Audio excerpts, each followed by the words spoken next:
सूरह फ़ातिहा के बाद सूरत मिलाना भूल गए। सूरह फ़ातिहा के बाद सूरत मिलाना भूल जाएं तो क्या करें? जनाब अली अरशद साहब, सूरह फ़ातिहा के बाद अगर आप फ़ौरन रुकू में चले गए और आपको याद आया, रुकू में याद आया कि मैंने सूरत नहीं मिलाई है, तो आप रुकू से खड़े हो जाएं, सूरत मिलाएं, दोबारा रुकू करें और आखिर में सजदा सहव भी करें।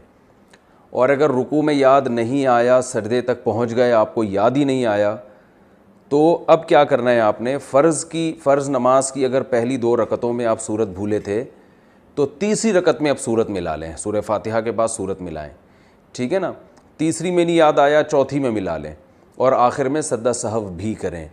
ये मसला है इसमें। और अगर बिल्कुल ही भूल गए आखिर तक और अत्तहियात में आखिर में याद आया तो सिर्फ सजदा सहव से भी नमाज अदा हो जाएगी। और अगर सुन्नतों में ये काम हुआ है, यानी सुन्नत मुअक्कदा आप पढ़ रहे थे या ये कि नवाफिल पढ़ रहे थे, तो उसमें तो चूँकि हर रकत में सूरत मिलाना वाजिब है। फ़राइज़ में तो चलें पहली में नहीं मिली तो तीसरी में मिला ली, लेकिन सजदा सहव फिर भी करना पड़ेगा।